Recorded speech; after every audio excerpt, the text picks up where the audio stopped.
Good morning. In last class we discussed about insertion function of double linked list, and today I am going to describe about the selection. Selection is a process in which we can select a list from the linked list. We have a list created, and in that created list if we want to select some data and remove that particular list from the linked list, then we will use the selection process. यानी कि जो हमारा link list बना हुआ है उस link list में से अगर हम किसी एक लिस्ट को निकाल रहे हैं, यानी हम उसका डेटा ले रहे हैं और डेटा का यूज कर रहे हैं, और उस डेटा का यूज के बाद अगर हमारे पास अब उस डेटा का कोई आगे फ्यूचर में यूज नहीं है तो हम उस डेटा को वहां से हटाना चाहेंगे। तो उस लिंक लिस्ट में से उस पर्टिकुलर डेटा को जब हटाएंगे तो हम पूरे लिस्ट को हटा लेंगे, यानी खत्म कर लेंगे। जैसे ये हमारा लिंक लिस्ट बना हुआ है,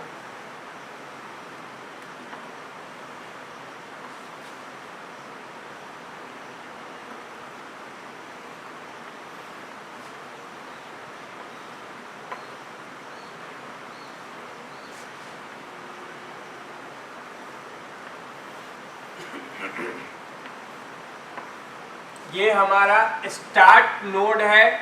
अब इसका एड्रेस 70065 और ये 70070, इस नोड का एड्रेस यहाँ पे 70065 और इसका 70075, तो यहाँ पे हो गया 70075, यहाँ पे हो गया 70070 इसका एड्रेस। और ये लास्ट नोड है, यहाँ पे नल आ गया। ये फर्स्ट नोड है तो इसके प्रीवियस सेक्शन पे यहाँ पे नल आ गया। अब जो भी डिफरेंट डेटा है यहाँ पे,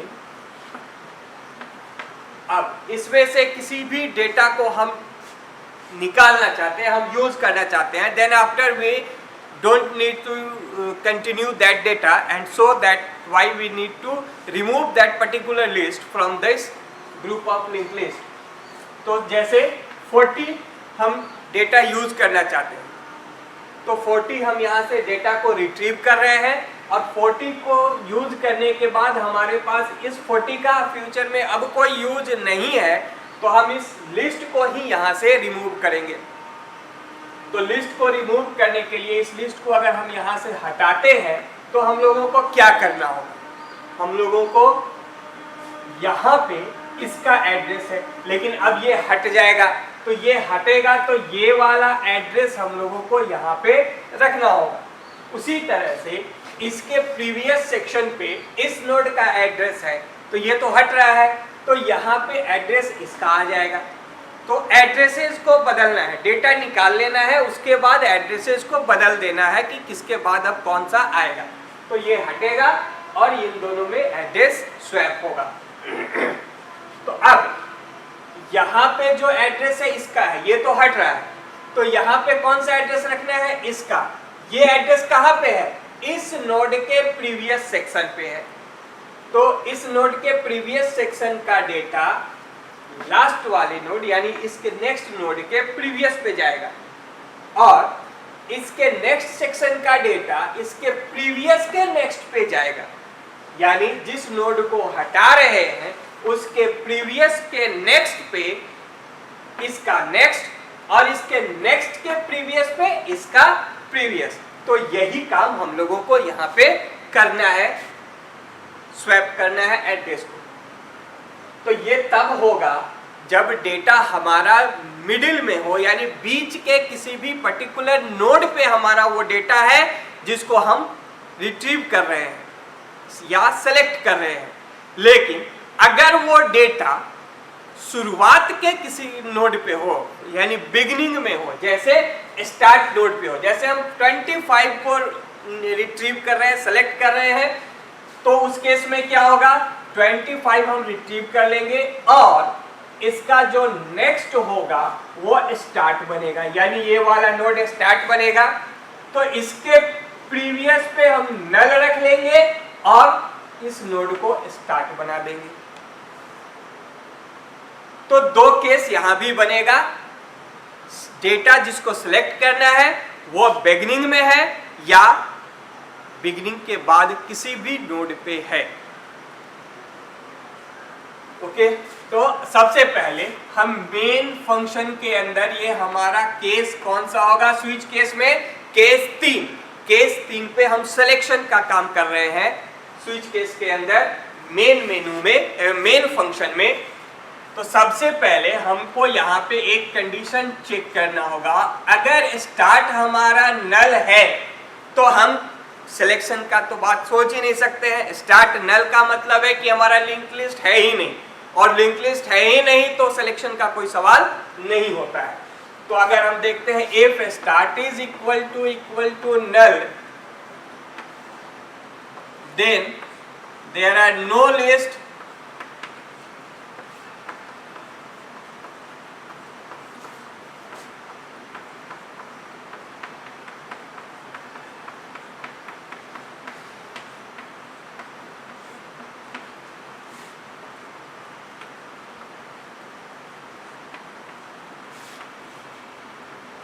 और हम इस केस को ब्रेक कर लेंगे। लेकिन स्टार्ट अगर नल नहीं है, यानी स्टार्ट है यानी हमारा लिंक लिस्ट बन चुका है, तब हम लोग यूजर से उस डेटा को लेंगे जिसको यूजर रिट्रीव या सिलेक्ट करना चाहता है, या पोजीशन को ले लेंगे। हम यूजर से पोजीशन ले लेते हैं या हम डेटा ले लेते हैं कि हम कौन से डेटा को निकालना है, यूजर को कौन सा डेटा वो खोज रहा है। Enter the data to select from list.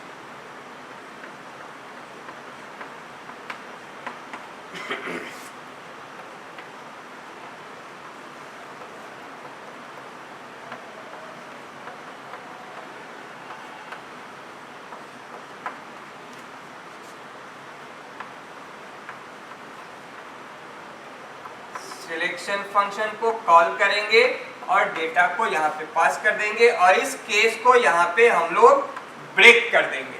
तो ये हमारा केस का कोड हो गया, यानी मेन फंक्शन में जो हमारा स्विच केस मेनू बन रहा है, जहां से हम सारे फंक्शंस को 1 by 1 कॉल कर रहे हैं, उसके अंदर का ये केस हो गया। ओके, आगे का मैं इसको मिटा करके लिखता हूं क्योंकि we don't have much more space on the board, so I am erasing this.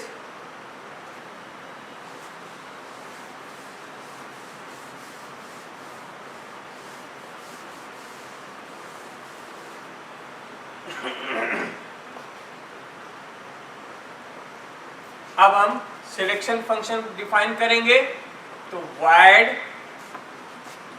Selection int data. अब हम लोगों को यहां पे दो पॉइंटर स्ट्रक्ट नोड टाइप का बना लेना होगा, क्योंकि हम मूव करने के लिए और डेटा को लिस्ट को रिमूव करने के लिए जरूरत पड़ेगा हम लोगों को पॉइंटर वेरिएबल्स का, जो कि स्ट्रक्ट नोड टाइप का होगा। तो struct node asterisk p and asterisk q. Memory generate करने की जरूरत यहाँ नहीं है, क्योंकि we are going to select, we are not going to insert. तो जब रखना है तब मेमोरी की जरूरत है, और निकालना है तो पहले बने हुए मेमोरी से निकालना है। तो we don't need to create the memory, so we are not going to create memory. पहला कंडीशन मैं इसके लिए लिख रहा हूं कि अगर हमारा डेटा जिसको हम सर्च कर रहे हैं वो स्टार्ट मेनू पे है या स्टार्ट लिस्ट पे है, तो इफ स्टार्ट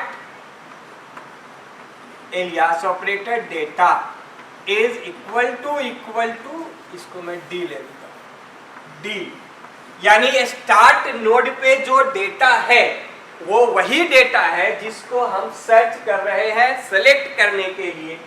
उस कंडीशन के लिए अब हम यहाँ पे लिखेंगे। तो सपोज यूजर अगर यहाँ पे 25 एंटर किया है, तो वो 25 कहाँ पे है, स्टार्ट नोड पे है। तो उस कंडीशन पे हम क्या करेंगे हम लोग सबसे पहले ये डेटा अपना यूजर को डिस्प्ले करना है या कहीं रखना है तो हम रख लेंगे, जैसे हम इसको कहीं पे रख लेते हैं। तो x इक्वल टू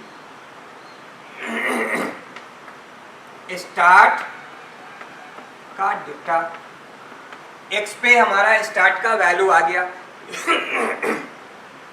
अब हम लोगों को क्या करना है, अब हम लोगों को करना ये है कि इस स्टार्ट का जो नेक्स्ट है, तो स्टार्ट के नेक्स्ट पे एड्रेस किसका है, इस नोड का, इसके प्रीवियस पे नल रख लेंगे। तो पहले हम क्या करते हैं, स्टार्ट के नेक्स्ट को p में रख लेते हैं, p equal to start next. अब स्टार्ट का नेक्स्ट p में आ गया, यानी p में कौन सा एड्रेस आ गया, p में 70070, यानी ये एड्रेस p में आया, यानी कि ये वाला नोड हमारा p में आ गया। अब q में स्टार्ट को डाल देते हैं, क्योंकि रिमूव भी करना है, इसलिए q में स्टार्ट को रख लेते हैं। अब क्या करेंगे, अब ये जो हमारा p है इसके प्रीवियस पे नल रख लेंगे, p previous equal to null, p के प्रीवियस पे नल आ गया, यहां पे अब वैल्यू आ गया नल। ओके, देन अब हम लोगों को क्या करना है, p को स्टार्ट नोड बना देना है, स्टार्ट इक्वल टू t, यानी कि स्टार्ट जो है इसमें अब क्या आ गया, स्टार्ट में आ गया 70070, ये वाला नोड। और अब ये नोड हमारा कहां पे रखा हुआ है, पहले से क्यू में, तो हम इस नोड को फ्री कर देंगे, फ्री क्यू, और डेटा को हम लोग प्रिंट कर देंगे, the data is %d, x में है डेटा, x को प्रिंट कर दिए और मैसेज भी दे दे, लिस्ट सेलेक्टेड, लिस्ट सेलेक्ट हो गया, और इस फंक्शन को रिटर्न कर लेते हैं। यहां हमारा काम खत्म हो गया, इसलिए हम इस इफ के अंदर से फंक्शन को यहीं से रिटर्न कर देते हैं। तो हम जिस डेटा को सेलेक्ट करना चाहते थे वो डेटा हमको मिल गया स्टार्ट नोड पे, और हम लोगों को जो भी करना था एड्रेसेस वो बदल दिए, और ये नोड हमारा डिलीट हो गया, अब ये स्टार्ट हो गया। क्लियर? अब ये पहला कंडीशन है कि जब डेटा स्टार्ट नोड पे है तब उस केस में क्या करना है। दूसरा कंडीशन, अगर डेटा स्टार्ट नोड पे नहीं है तब, जैसे यूजर यहाँ पे 40 या 50 दे रखा है, तो डेटा स्टार्ट नोड पे नहीं है।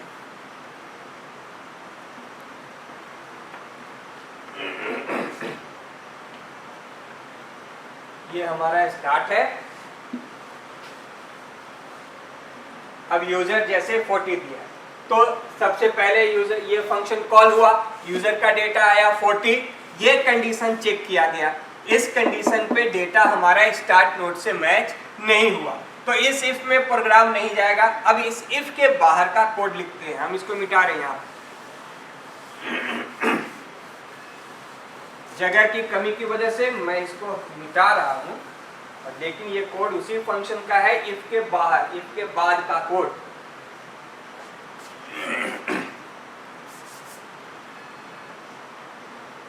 p इक्वल टू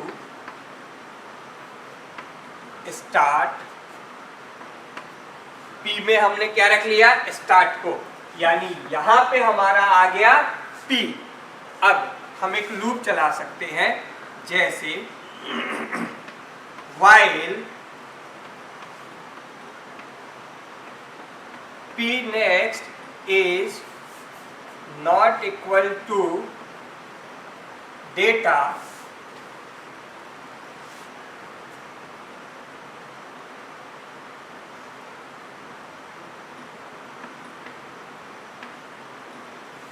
और P is not equal to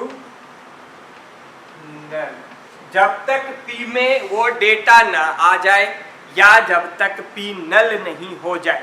हम ये कंडीशन भी लिख सकते हैं यहाँ पे कि जब तक P में के नेक्स्ट का डेटा, P के नेक्स्ट का डेटा, तो P अभी हमारा कहाँ पे है, P हमारा स्टार्ट पे है, लेकिन हम डेटा किसका मैच कर रहे हैं, हम डेटा मैच कर रहे हैं P के नेक्स्ट का डेटा।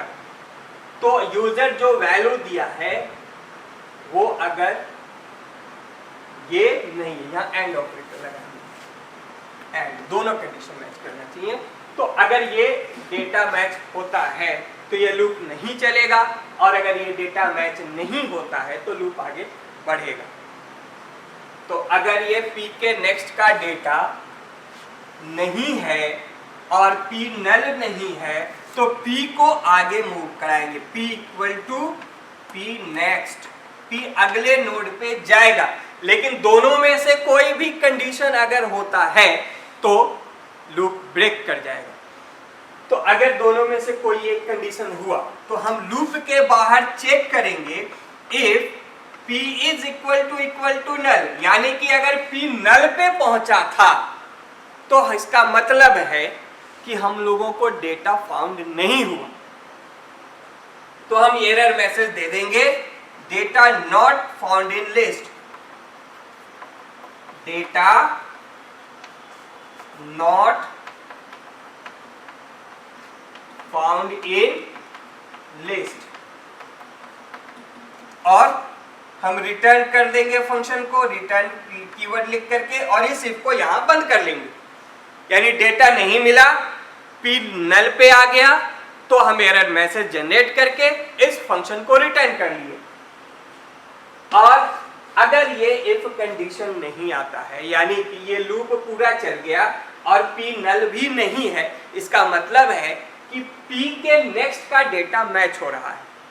यानी अब हम यहाँ पे देखते हैं, जैसे हमारा P स्टार्ट पे है, हम सर्च कर रहे हैं 40 को, तो P के नेक्स्ट का डेटा, तो P के नेक्स्ट का डेटा है 40, तो मैच हो गया ये कंडीशन, यानी ये नॉट ट्रू नहीं है, तो ये लूप ब्रेक कर गया।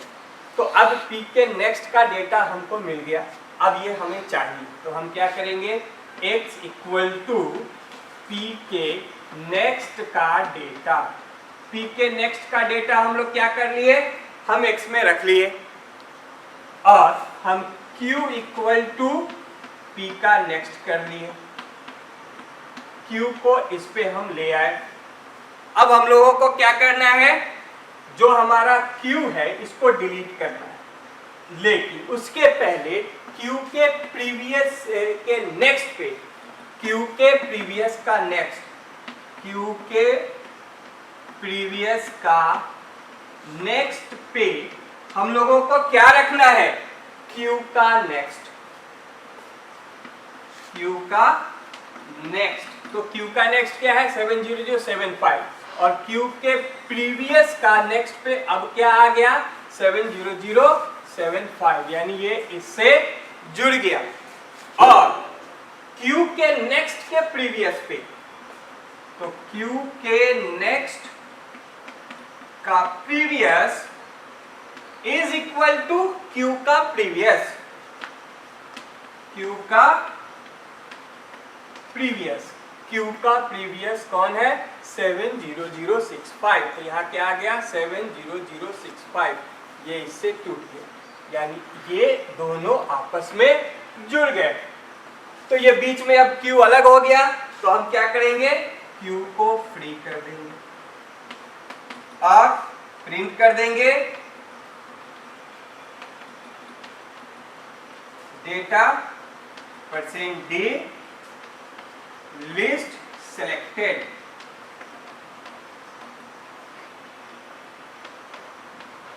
इसको प्रिंट कर दिए, फंक्शन को बंद कर लिए।